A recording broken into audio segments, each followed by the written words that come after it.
Welcome to the History AI podcast, where the past comes alive with facts, anecdotes, and a dash of humor. Here are your hosts, Chuck and Marco. Hello and welcome back to the History AI podcast. I'm Chuck, and joining me today, as always, is my fantastic co-host Marco. Hey everyone! It's great to be here, Chuck. Today, we're diving into one of the most significant battles of ancient Greece, the Battle of Mantinea. So, buckle up as we go back to 362 BC. That's right.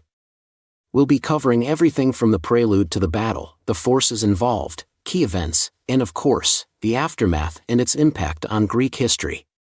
But before we begin, make sure you smash the subscribe button. To truly appreciate the importance of the Battle of Mantinea, let's paint a vivid picture of the broader context in ancient Greece around 362 BC. During this era, Greece wasn't a single nation, but a complex tapestry of city-states, or polis, each with its own government, culture, and ambitions. That's right, Marco. In these city-states, they weren't just neighbors. They were fierce rivals, constantly vying for power and influence. The major players included Sparta, the military powerhouse known for its disciplined warriors, Athens, famed for its culture and democracy, and Thebes, an emerging force with innovative military strategies. Speaking of Thebes, by the time of the battle, it had become a real contender for supremacy in Greece, largely thanks to the genius of Epaminondas. This Theban leader had not only transformed his city's army into a highly efficient force but had also shattered Spartan dominance at the Battle of Leuctra 7 years earlier, in 371 BC. Absolutely, and this victory at Leuctra was a seismic shift for Greek politics.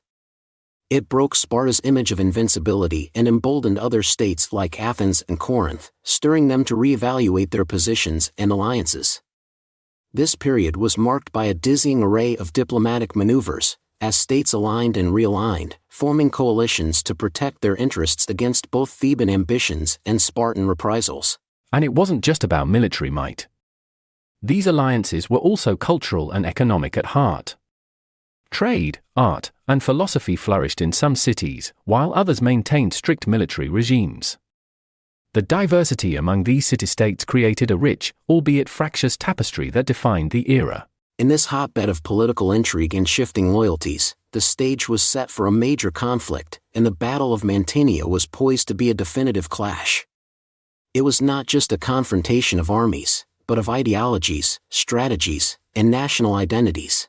Exactly, Chuck. Understanding this backdrop is crucial because it highlights the stakes involved. It wasn't just about territorial gains, but was also about shaping the future direction of Greek civilization. Each city-state entered the fray with its own set of goals, fears, and ambitions, making Mantinea a battle that was as much about political survival as it was about military victory. Let's dive into the events that led directly to the Battle of Mantinea. After Thebes' stunning victory at Leuctra in 371 BC, the balance of power in Greece shifted dramatically. Thebes not only broke Spartan military dominance but also began to assert its influence over other Greek city-states, threatening the status quo. And it's important to note, Chuck, that Thebes didn't just rest on its laurels. Under the leadership of Epaminondas, Thebes embarked on a series of bold political and military maneuvers. They liberated the Messenians from Spartan control and founded the city of Megalopolis as a strategic counterweight to Spartan influence in the Peloponnese. Right, Marco. This proactive approach by Thebes, especially in the Peloponnese, alarmed both Sparta and Athens.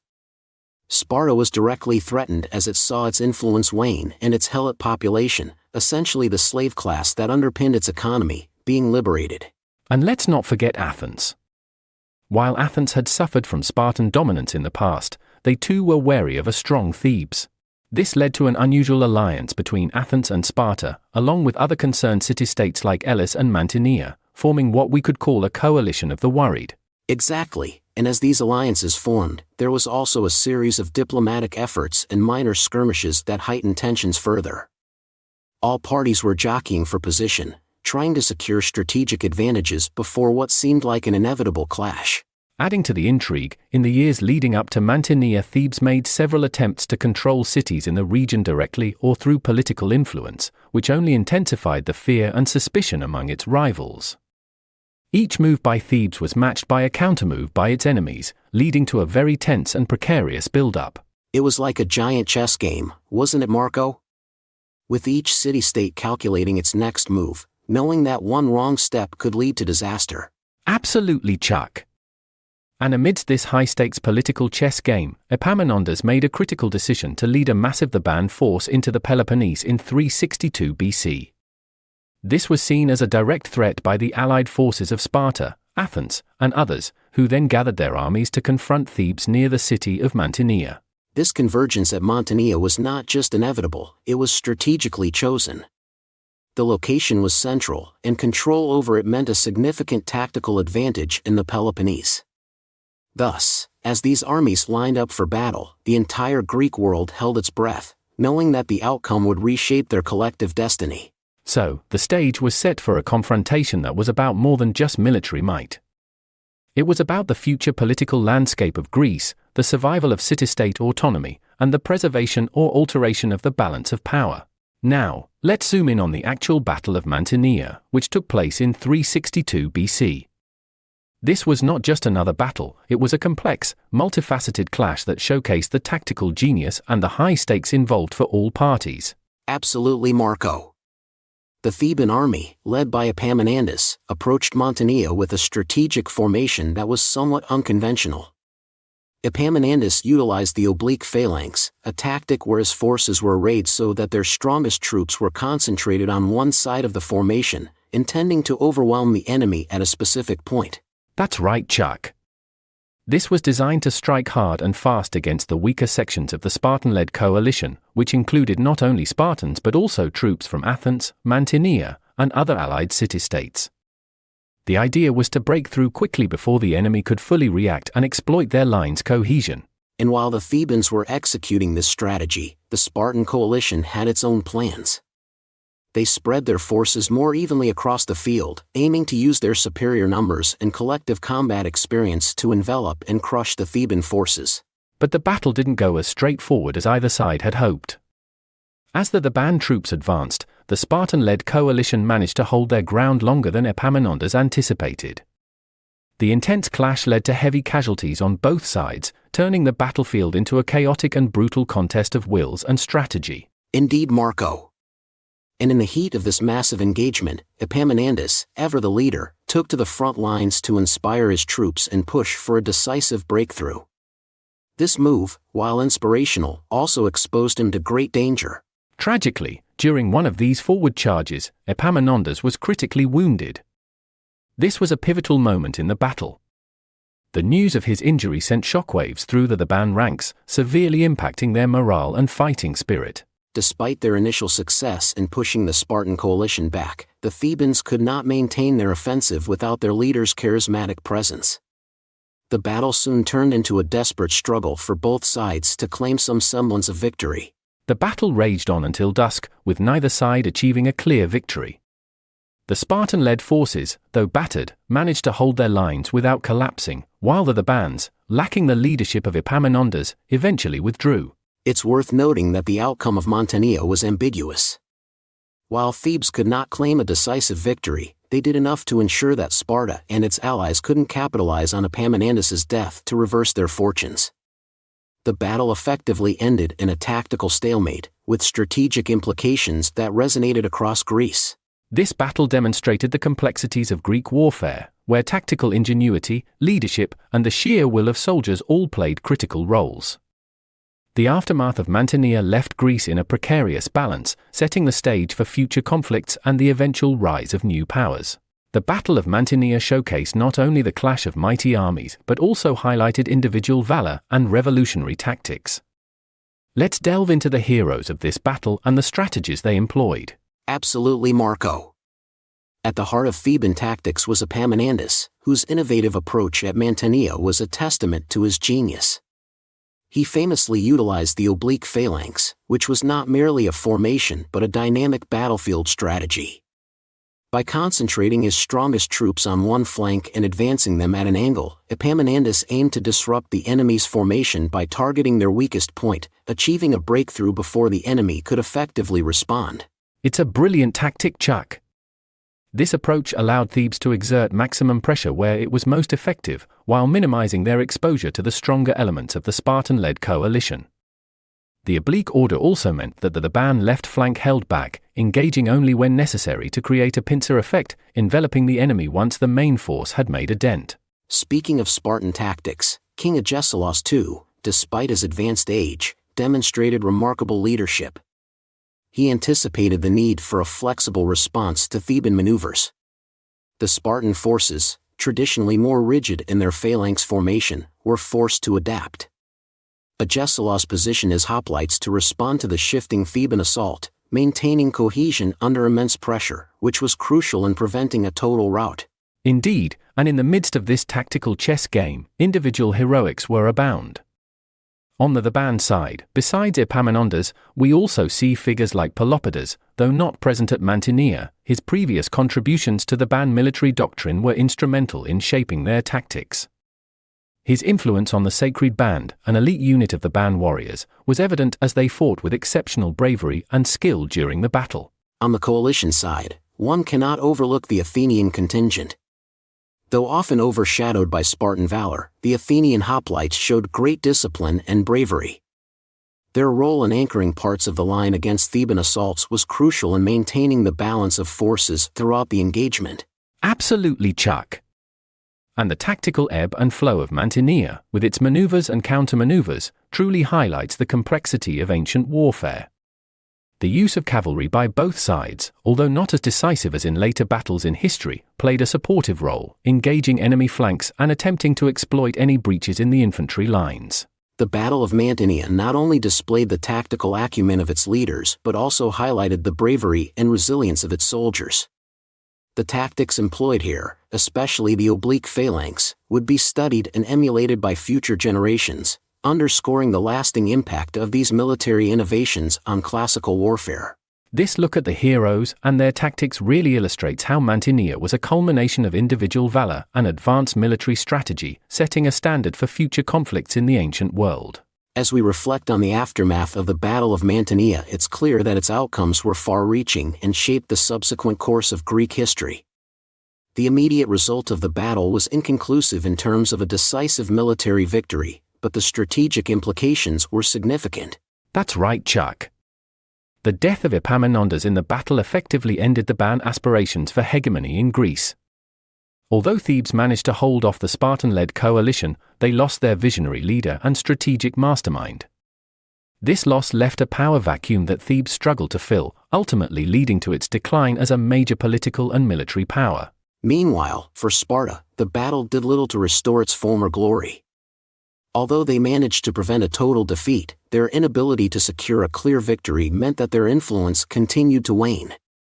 The battle underscored the limitations of Spartan military tactics, which had not significantly evolved and were becoming increasingly ineffective against more innovative approaches like those of Thebes. And let's not overlook Athens. While they had played a more secondary role in this coalition, the outcome of Mantinea allowed them to maintain their independence and avoid subjugation under the Theban dominance. However, the continued fractious nature of Greek politics meant that no single city-state was able to establish a lasting dominance, leading to ongoing instability. Exactly, Marco.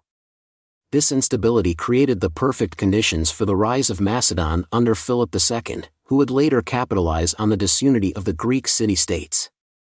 Philip, and eventually his son Alexander the Great, would use the tactical insights gained from battles like Mantinea combined with their own innovations, to forge an empire that stretched well beyond Greece.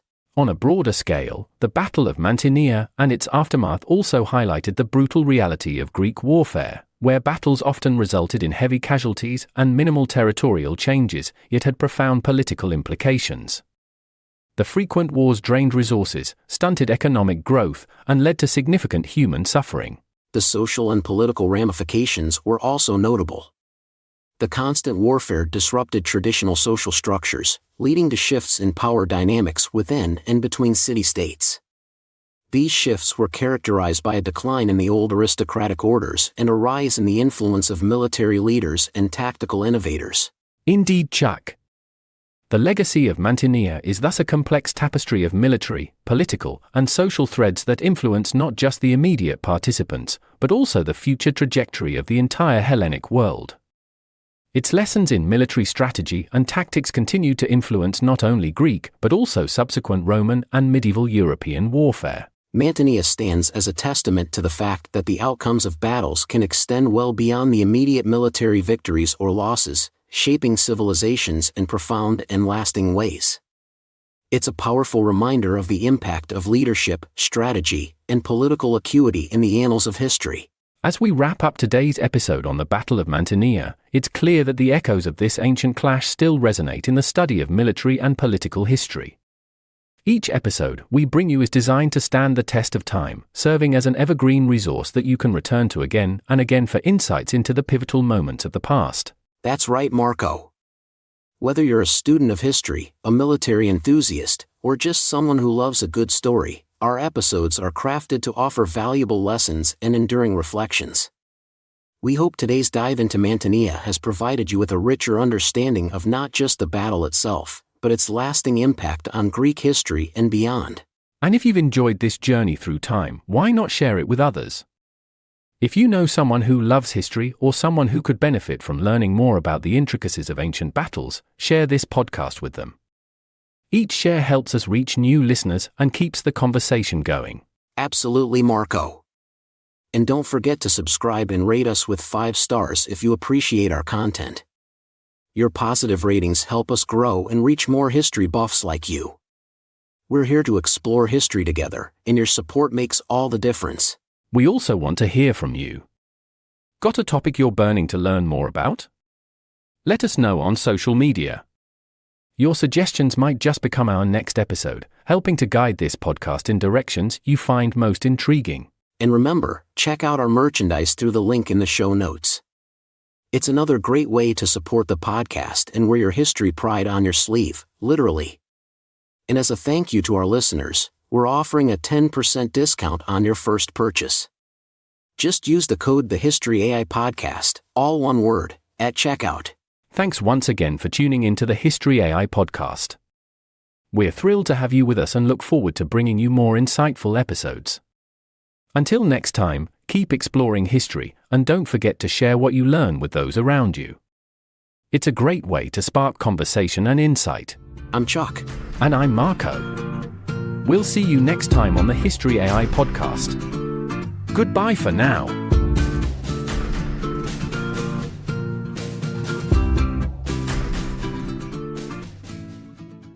Looking for the perfect way to show appreciation for the incredible mom in your life? Discover Exhausted Moms, a coloring journey to relaxation and humor, the coloring book that speaks directly to the heart of motherhood. Gift her an escape into pages of laughter, empowerment, and moments of tranquility. With Exhausted Moms, she'll find a blend of whimsical illustrations and inspiring quotes that celebrate her daily triumphs and challenges. Crafted with love from images I created for the mother of my children, each page offers a space for creativity and relaxation, a reminder that she's doing an amazing job, even on the toughest days. Give the gift of laughter, peace, and recognition. Exhausted Moms isn't just a coloring book, it's a hug, a nod of understanding, and a token of appreciation for everything she does. Surprise her with Exhausted Moms today and watch her face light up with joy. Because every mom deserves a moment to herself, wrapped in the colors of love and support.